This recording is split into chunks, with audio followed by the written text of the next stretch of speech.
Early 2000s alert. This week, we're reliving the magic of A Cinderella Story with Hilary Duff.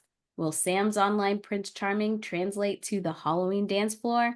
Get ready for a nostalgic deep dive into teen romance, pop anthems, and the ultimate mystery: who is Nomad?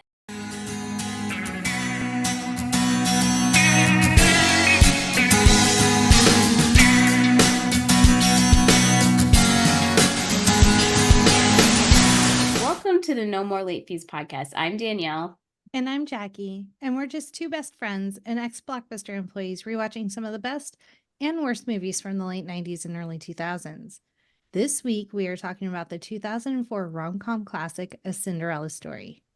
But before we dive in, let's get into some housekeeping.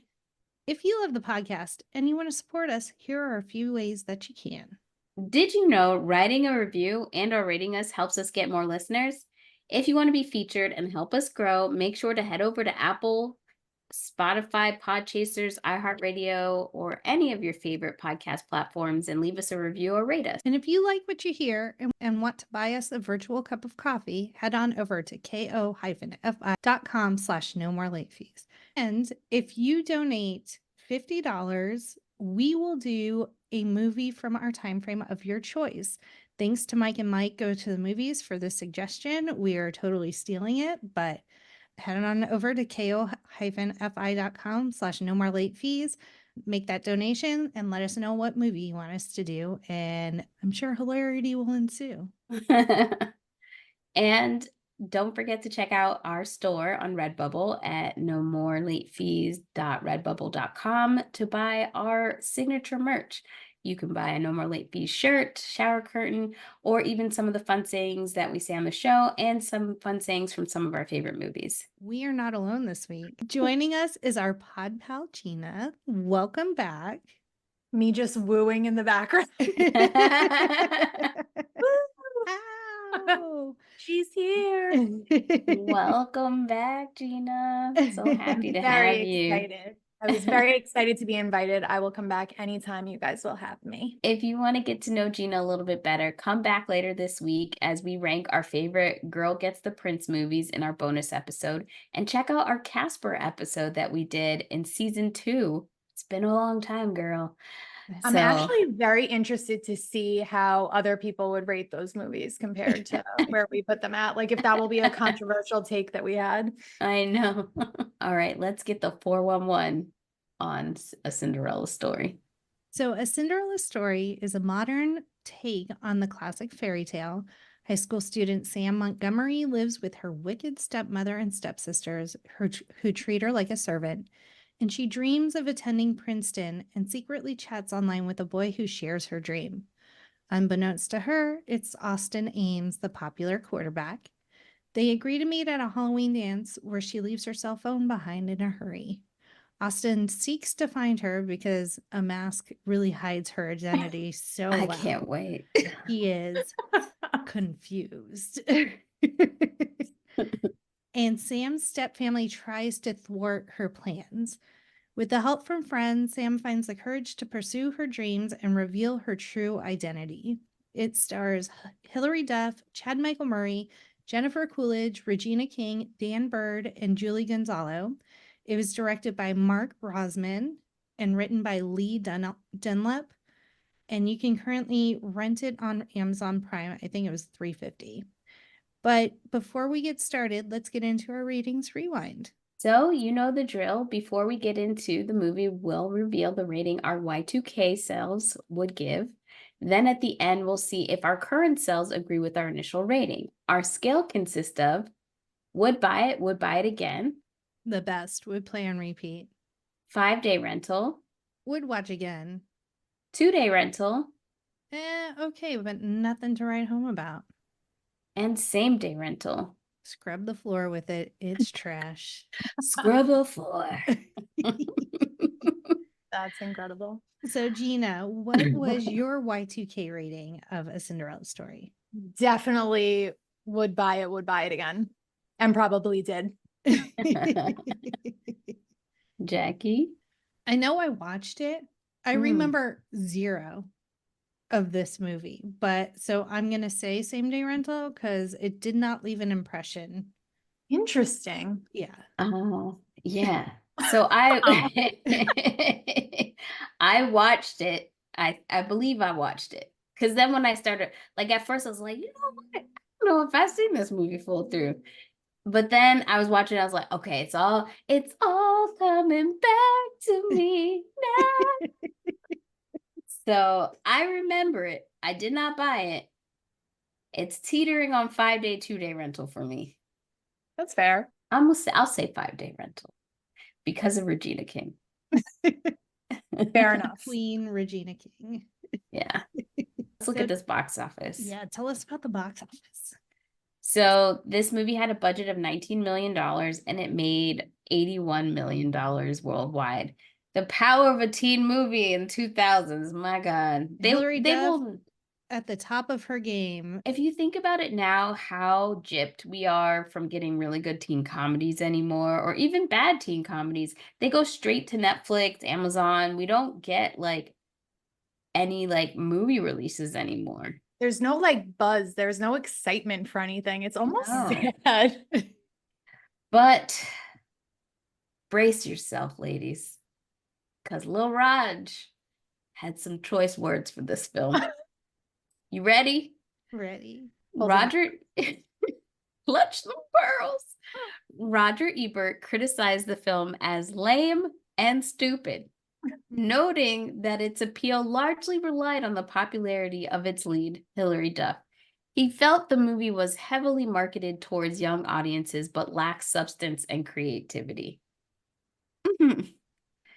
Okay. He also raved about Ella Enchanted and compared the two. Well, said there was no comparison between the two. Facts. There isn't. Amber Wilkinson from I for Film found the movie to be filled with cliches and lacking depth.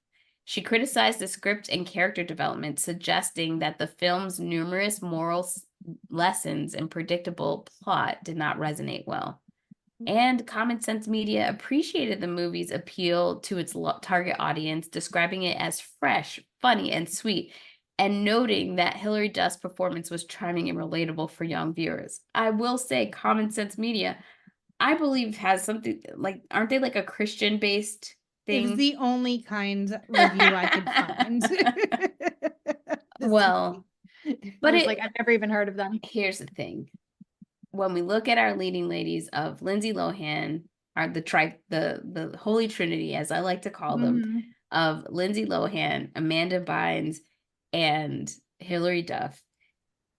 This is not Hilary's best work. I'm going to give her credit in the fact that she's gotten so much better as an actress. Yes, because I watched the show younger and I love her on that show. I don't feel like it's just her one-noting it when she was, on Lizzie McGuire. I think the thing about Hilary Duff is that she has that relatability about her. She felt like the girl that you knew from next door, literally, but when she was walking in some of those scenes in the hallways, I was like, this feels like a Lizzie McGuire episode again. And I just think the character could have been more fun. And I don't think it's all on her. Like, some of the shit was just unbelievable. And I'm sure we'll peel back that onion. But yeah. I also think sometimes critics try to give reviews to things like, that's what it was supposed to be. It's for kids. It's supposed to be campy. And like, what were you expecting? An Oscar winning movie? But still, she like Chad Michael Murray was like they all have the like, you see them in other roles and they have the range to be charismatic and like draw you in, but it was like so flat. I feel it was, like, if Amanda Bynes had gotten this role, it would be funny, hilarious, like you'd be rooting for. She would have probably more slapstick comedy going on. If Lindsay Lohan did it, I don't know. It's not her best role. It's not worse than Raise Your Voice. It's not. Could not be. But could not be. I don't know. And then like their chemistry, they're barely like, dude, you do not know that's her. I don't get that. I don't get that. So many times. But I know we'll probably get more into that. But before we get into casting, let's hear a word from our pod pals.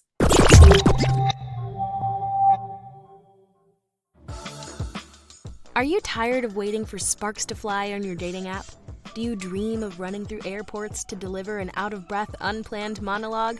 Then stop doom scrolling and start listening to Meet Cute Rom-Coms. Feel-good love stories that take you from chance encounter to grand romantic gesture in just 15 minutes. We're bringing rom-coms back. Get a brand new Meet Cute series on the first Tuesday of every month, with new episodes twice a week. Fall in love with Meet Cute Rom-Coms, wherever you find your podcasts. Is this where we kiss?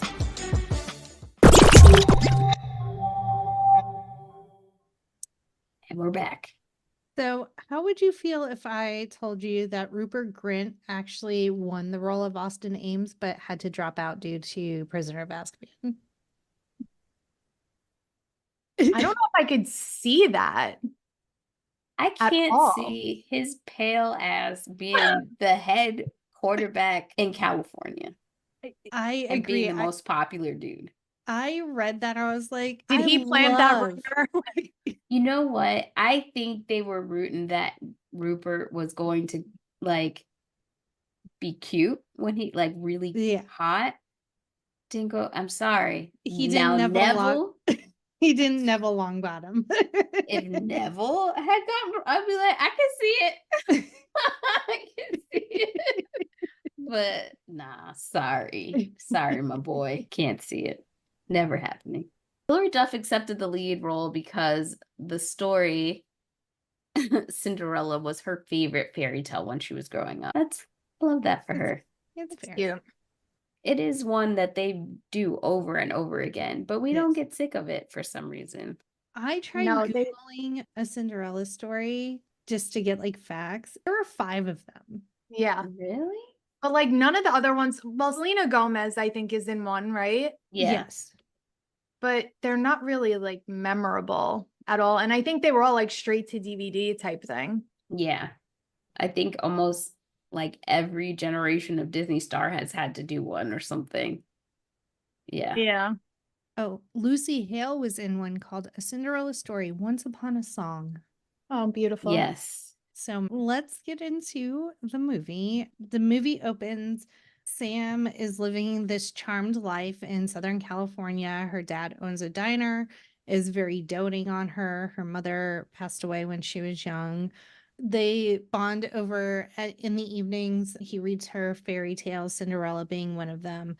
And at one point, like they have a discussion about like where do princes and princesses go to college?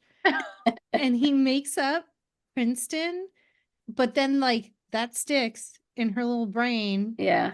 And she's like, okay, gotta go to Princeton, gotta go to Princeton. Like that is her main focus and drive in this movie, is to go to Princeton, where I guess the princes and princesses. I mean, it was pretty smart on the on the fly like that.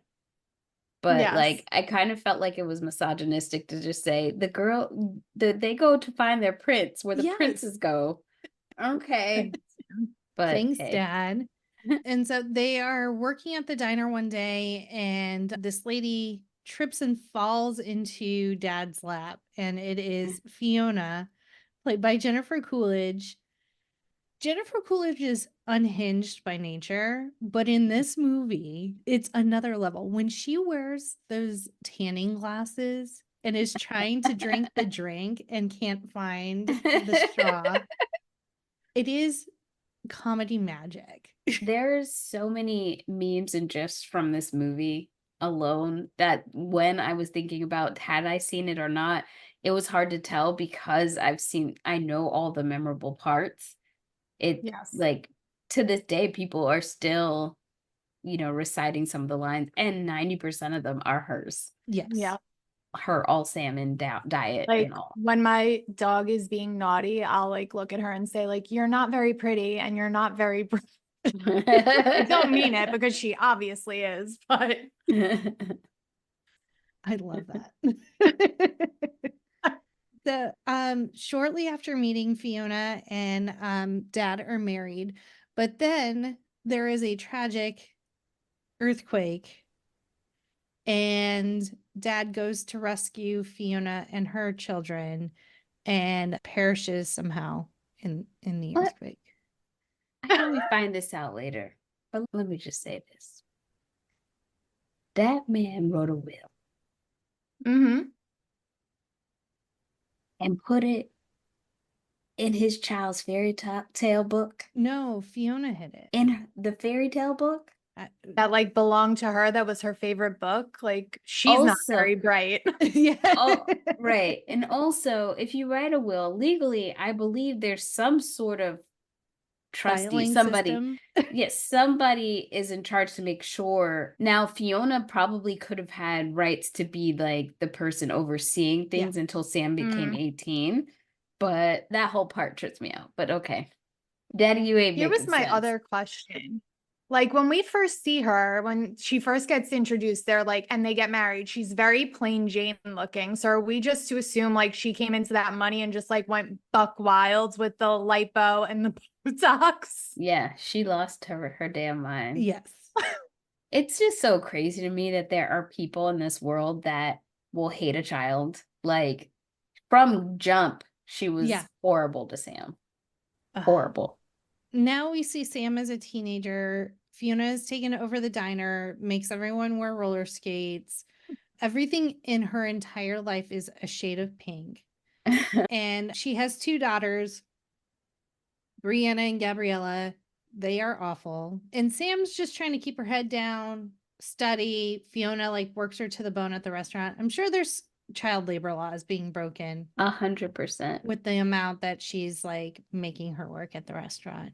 But Sam is just banking on her ticket out is attending Princeton University. And then we also find out that Sam has been texting and aiming with this mystery man named Nomad, who also shares the same dreams. His dad wants him to go to USC and be a quarterback, and he's not about that life. He wants to go to Princeton. And so we see them chatting back and forth and like, do you think we've ever met? Blah, blah, blah. All the typical like teenager shit. Just tell him your name. Meet him in person.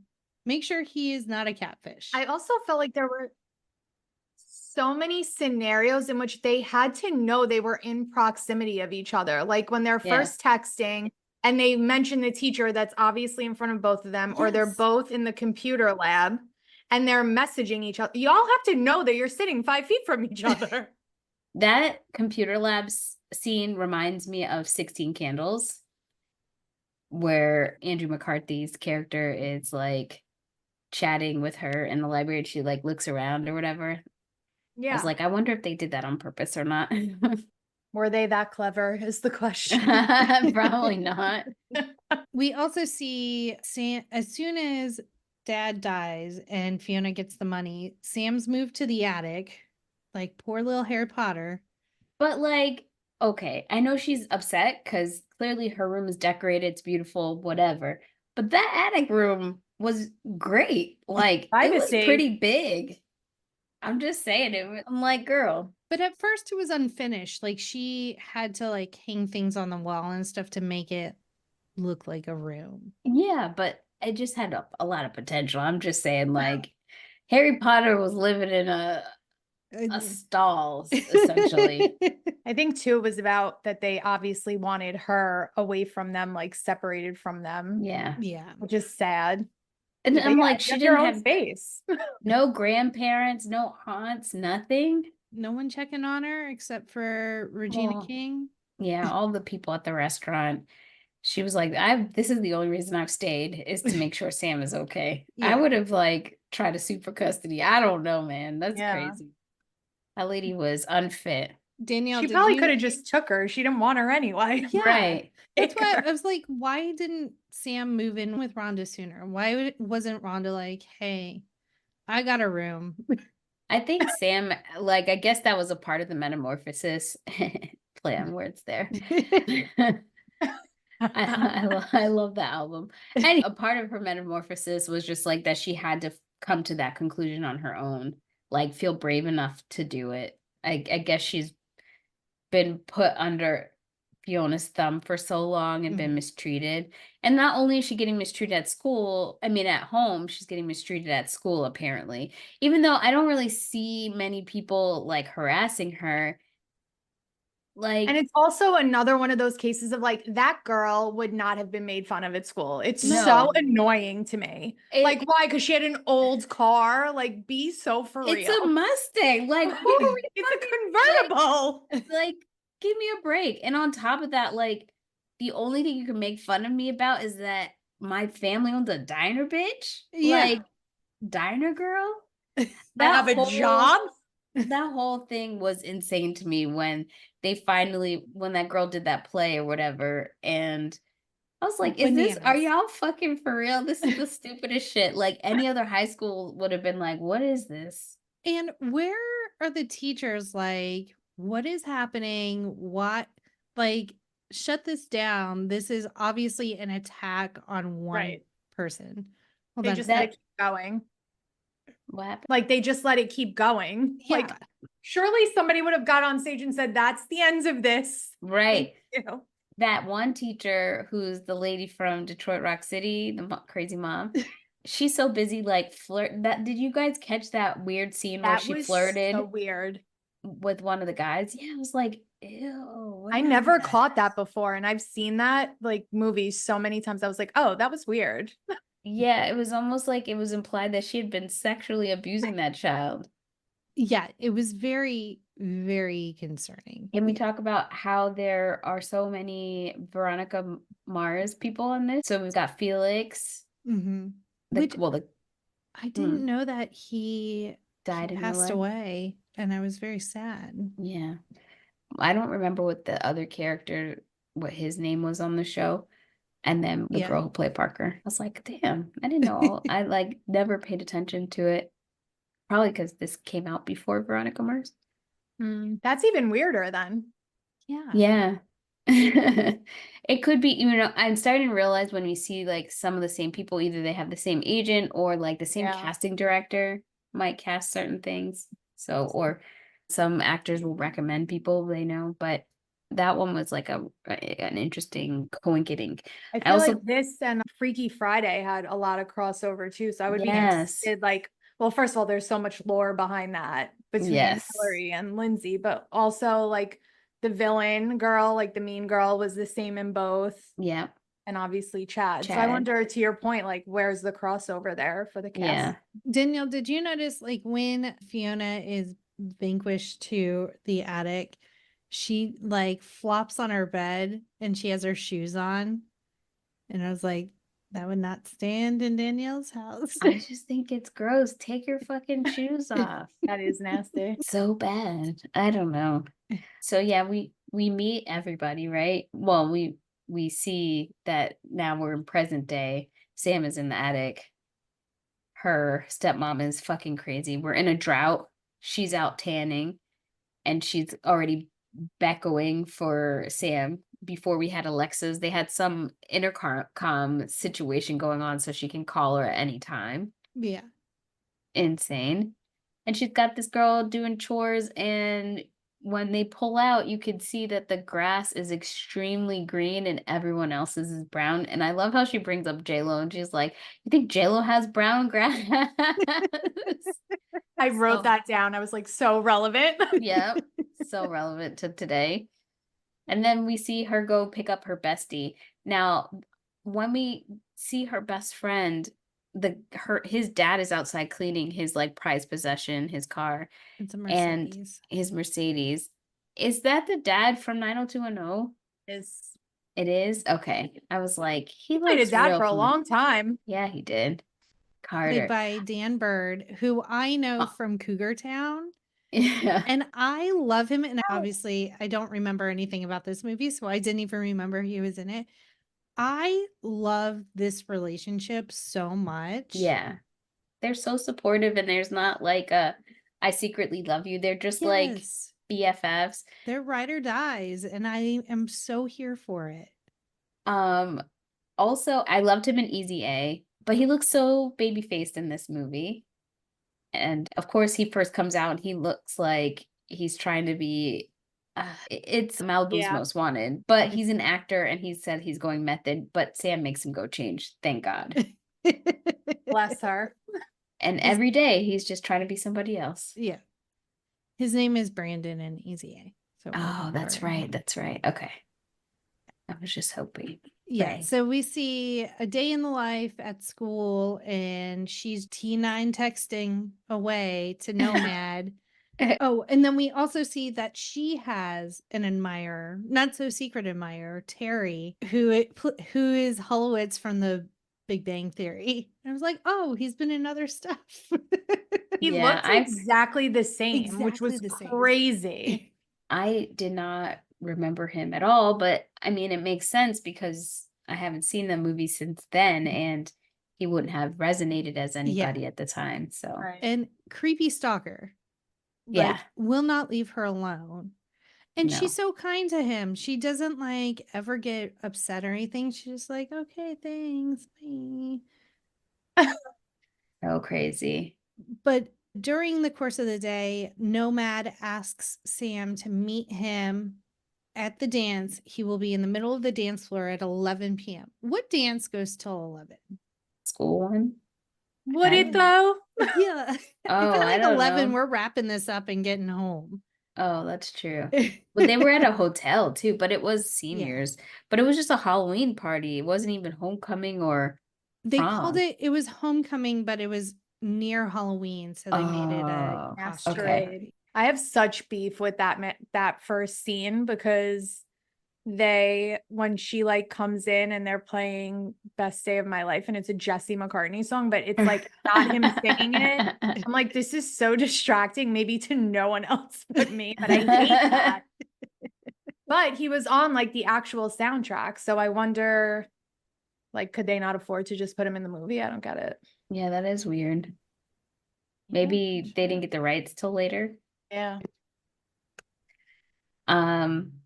So we get that infamous scene where Sam is just sitting there texting and we get that laugh out loud. It's funny every time.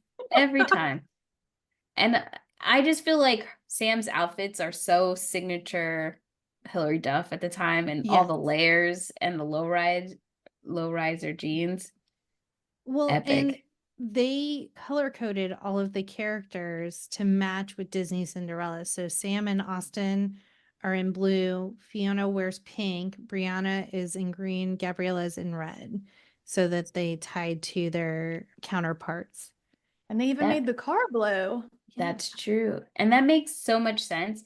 I'm surprised they didn't take her Mustang because it's like a horse, but they took his Carter's car instead. Yeah.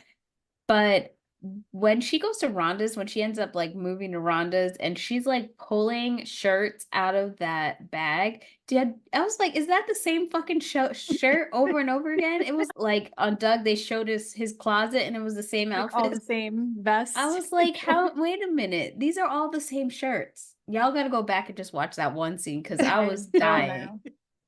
I think I have 24 hours left on my rental. So yes. It was like Dodgers baseball cap, blue t-shirt over long sleeve lighter blue shirt outfit. That's it. That's her fit. Sam also has to work at the diner all the damn time. Yeah. We were talking about child labor, and she tries to avoid the crew of the evil, what is that girl's name? Shelby.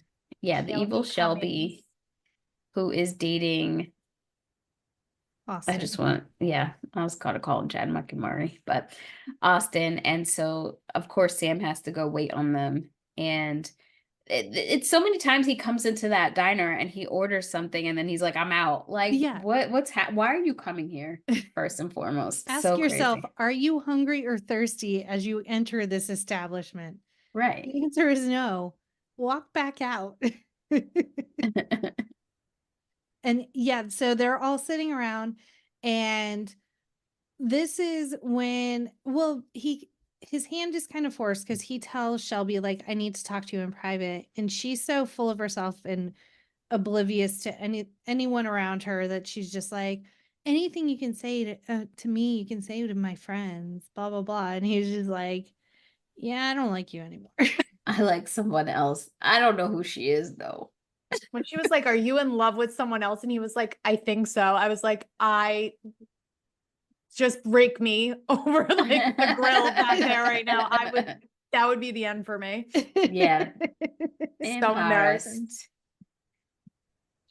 So now, obviously, Shelby is upset. They all get up and leave. This is one of the scenes where they order things. He pays for them, but he leaves before they receive the things. And the stepdaughters have convinced her to not go to the dance and that she's needed at the restaurant. But after closing, or I don't know if they're closed yet or not. No, they're just like, you should go. She had planned. It's funny because she said she planned to go because she told Austin that she was going to meet him in the middle of the dance floor at a certain time or whatever. And I don't understand why she didn't have an outfit planned. Yeah. Like, oh, I can't go because I have nothing to wear. It would have been nice, like a nice thing on like a homage to the original Cinderella if she had something and her sisters ruined it. Yes. That would have made more sense. And I wonder if there was like a scene that was cut or something, because it just doesn't make sense that you made this plan and you don't have anything to wear. Yeah. But Regina to the rescue. She bribes the local costume shop to stay open late.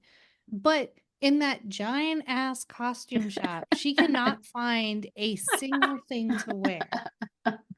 But I will say, I love the costume montages. Like, I think that's another art form that has been lost to the early 2000s. Like, The Sweetest Thing has like such a great one. Like, what an art form that we've lost. The New Guy has a good one. Yeah. And so, but Rhonda glances into the jewelry case and sees a mask, and she is hit with inspiration. And so somehow she has an extra wedding dress lying around because she says, this is for my next wedding, which to me implies it's not her first wedding dress. Or was she going to wear it more than once? I was confused by the statement. But here's the thing. If you are not married yet, maybe, and you see a dress and you're like, that's it, and you can afford it, why not buy it? Fair enough. It's fair. And so, and she's very kind and she loans it to Sam. So with the wedding dress and some strappy rhinestone heels and a mask, Sam makes her way to the dance. Transforms into a whole fucking new person because not a goddamn body knows who she is. Even though she shows up, well, I guess Carter is also masked, so no one knows who he is either. Yeah. Which, again, what? Magic. And so Sam, they're walking in, and so for some reason, she doesn't use like the boob pocket. She chooses to clip her phone to the strap of her heel. Which maybe is a foreshadowing of Lindsay Lohan when she gets arrested and has her ankle monitor on. It did remind me of an ankle monitor. Remember, she had like bejeweled, I don't know what designer. She did something. It was in like a bikini or something, right? Yeah. And she accessorized it. I'm just saying. You do what you got to do. Maybe I'll do a side by side. Who did it better? So she goes down. She dances with Prince Charming. The principal is like, I have an idea. I'm going to write in Cinderella as one of the nominations for Homecoming Prince and Princess. She's very excited. She's very pleased with herself.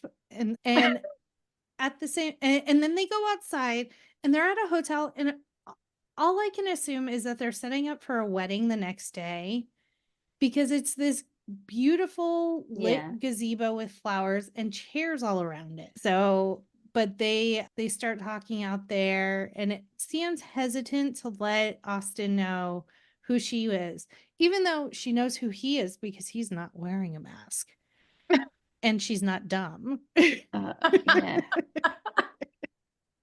So she finally is like, okay, he can take off my mask. And that's when her alarm on her phone goes off that she has to be back at the diner by a certain time because her stepmom will be there to like check on her type thing. So she has to run away. And as she's running out, her cell phone falls off of her heel and Austin finds it and keeps it for no reason. Like it's locked, so he can't get into it to figure anything out. She just can't text him anymore. I'm just thinking, like, when did we lock phones back then? No way. That's what I was like, wait, locked? What year was it?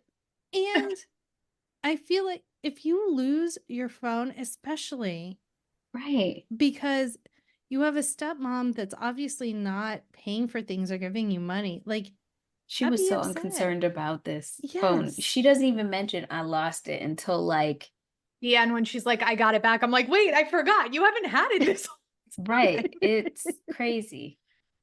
And so now Austin's on this mission to find who Cinderella is.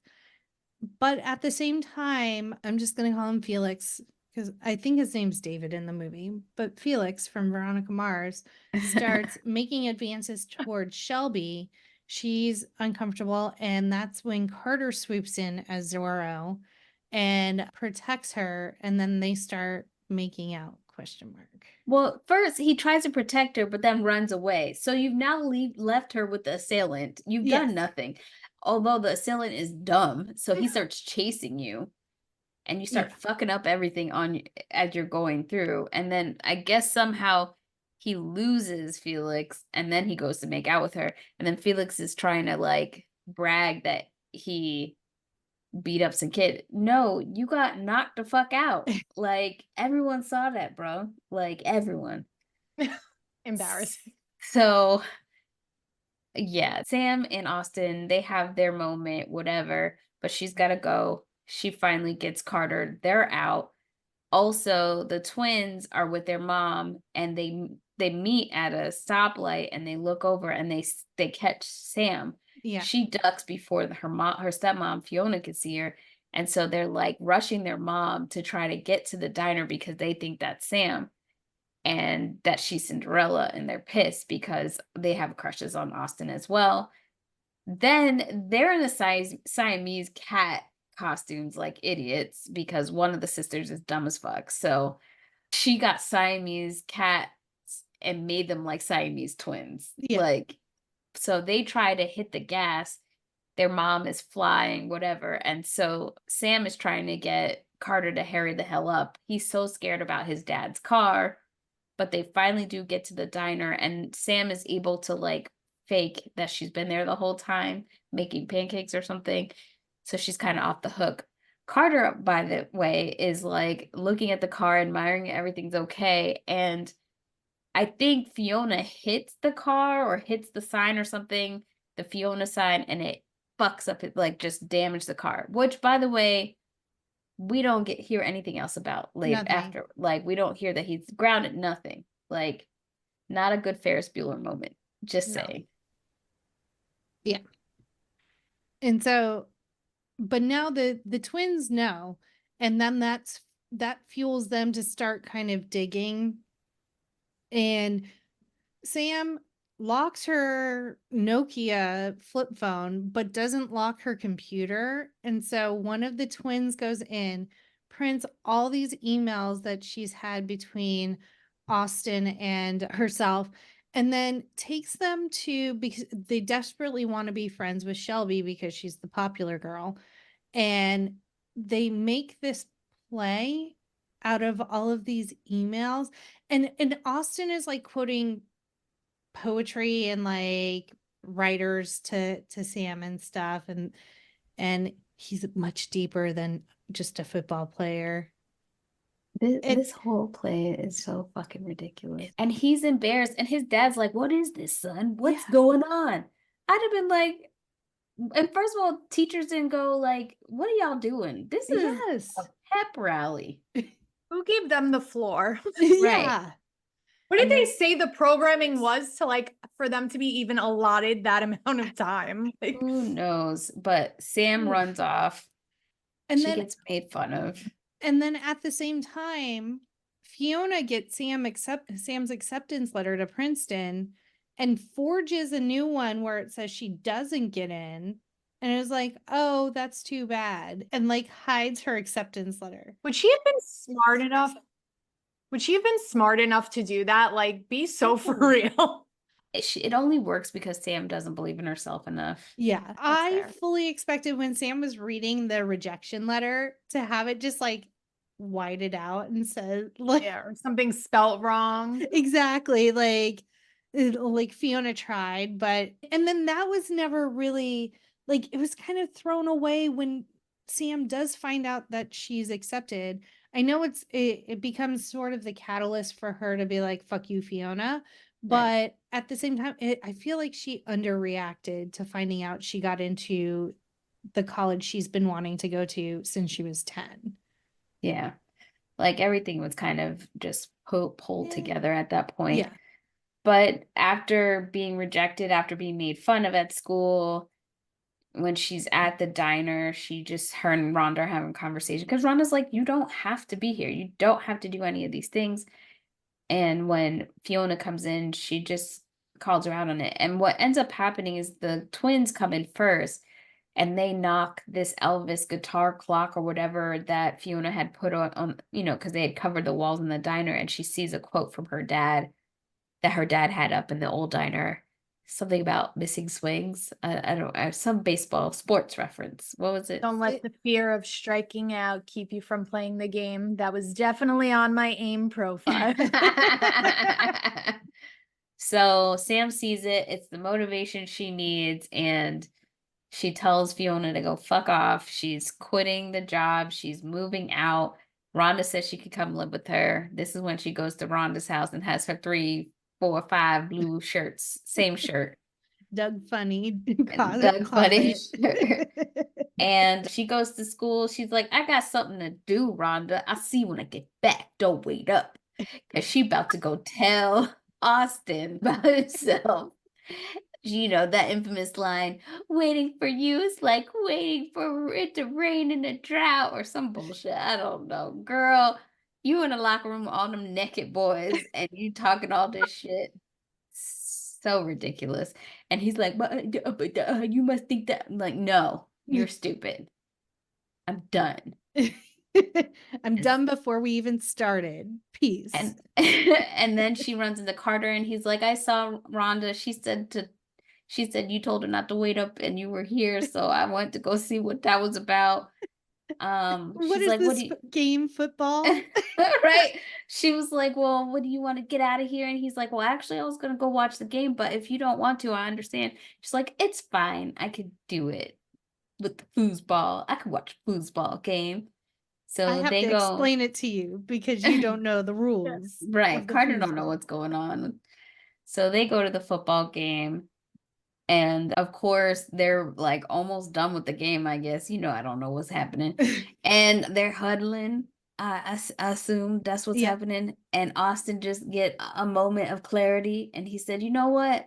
I know we're in the middle of the game, but I see my girl is like, I'm out of this bitch. Because everyone's like, Austin. She's like, I don't want this. If Steve Stone Cold Austin is not coming out, I don't want to hear this motherfucker's name. Like, I'm done. I'm out. So she's trying to leave, and Austin's like, you know what? Fuck this team. I'm out.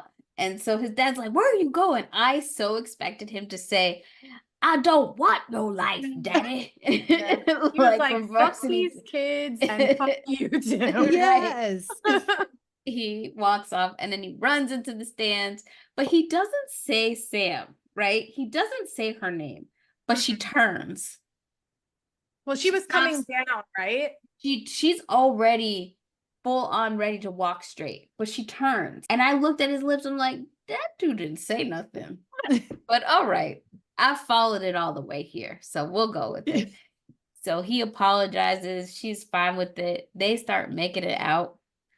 And there was tongue. I saw. I think no one told them. You don't have to do that. Now, I remember when we were talking about Freaky Friday, one of the things, obviously we went more in depth about the whole Lindsay Lohan, Yes. Hilary Duff beef. So if you would like to know more about that, definitely go watch that episode as a companion piece to this one.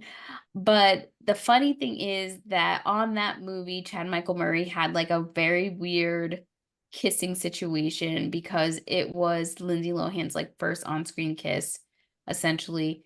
And so her on-screen mom Jamie Lee Curtis decided to pull them to the side and said, we could figure this out. So she makes out with Chad Michael Murray to help out, right? Because that's normal. Did that. Yeah. And I said, see, there's nothing wrong with it. Now, on this set, I believe that Hillary and Chad were brought into like a trailer with the director, and he was trying to make them kiss like in front of him in a very awkward, weird way that was very uncomfortable. And there's a pretty big age gap there. I think she was like 50. I'm the same age as her, so she must have been like 15, 16, and he was in 21, his 20s, 22. Yeah. He was 23 and she was 17 when the movie came out. So she was maybe 16, 15 when she shot it. Gross. Yeah. Ick. So something of that director, weird. Not into it. Yeah. So they make out. It starts to rain. At first, if I was making out and I felt that wetness, I'd be like, slow your roll with the spit, bruh. But it was raining. It finally, maybe she put like solves the drought issue in Southern California. Everyone's wet now. That's a much better tagline than whatever the tagline for this movie is. Everyone's wet. My God. So Sam, she's walking on sunshine. And I think a few months later, she goes back to the house and goes to pack up her shit and discovers the will. Yeah. That, who are you? Who are you? I'm the owner of this house. That's what the conversation was. I love when Fiona's like, I've never seen that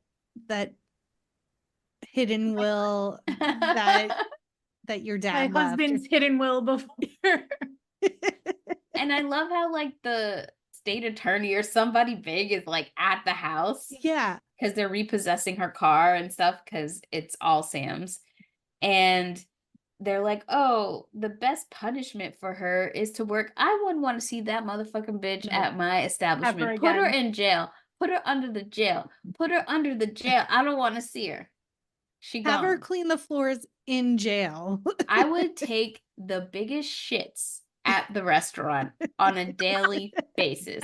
I would take X-Lax Hold it in to and go just there. shit everywhere, like in corners. I'd be the nastiest bitch ever and be like, looks like somebody came and shit it all over. And you know what? My sister works at Starbucks and she tells me this shit happens on the regular. People come and do the shittiest, nastiest You're things. lying. No, it's gross. At a Starbucks, I don't really drink Starbucks anyway, but never again now. Yeah. So Fiona, it's time to clean up. And so the movie concludes Sam and Austin driving off together to go to Princeton. Carter gets a like ClearSeal commercial deal. And so his new girlfriend is like the morning DJ. Announcements girl / school DJ. I just want to say it really racks my brain how these movies have the same kind of character. Bro. And I'm like, I never saw this in high school. So we've got Usher and She's All That. Because I'm like, does he go to school here? Is this his job? Like, it's super weird. His job is morning announcement / DJ. Right. Then we've got this character in this movie. In Princess Diaries, she has a cable access show, so that's I guess it's not the same. I'm trying to think if there's any more school DJ situations because I'm just like, I don't understand what's happening. We definitely had morning announcement girls in my school, like definitely not like a DJ who was like playing music in between classes, but we had the morning announcement gals.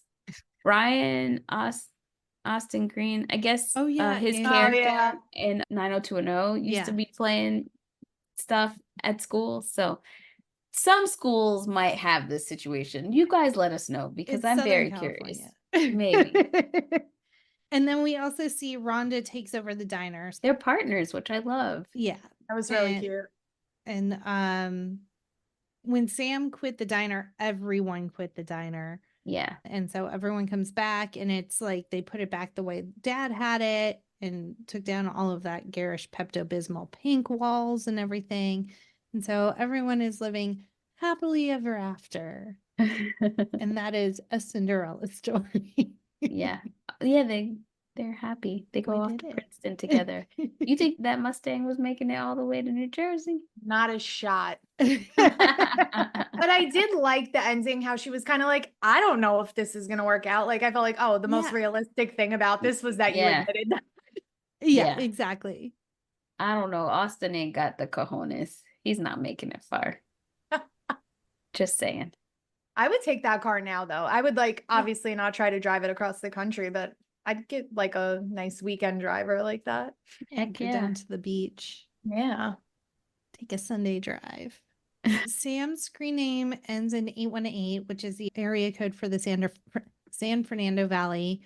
And then Austin's screen name ends in 609, the area code for the Princeton area where they want to go. That was Mhm. very common with screen names in the early aughts. The diner in which Sam works at is located in Long Beach, California, and it's actually called George's 50s Diner. So if you ever in Long Still Beach, open?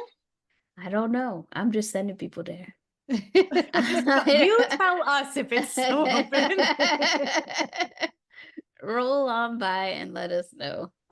So Samantha Montgomery's name is a take on Bewitched star Samantha Stevens, and then her real life name was Elizabeth Montgomery. I feel like I said Elizabeth. Bewitched. I wonder why they picked her though. I'd be interested Right? to know like why that. It's like not relevant to the story.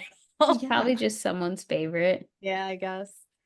Apparently, Jennifer Coolidge is allergic to glue, and so her fake fingernails had to be attached with tape, which is interesting because in Legally Blonde, she plays a nail tech. manicurist. Yeah.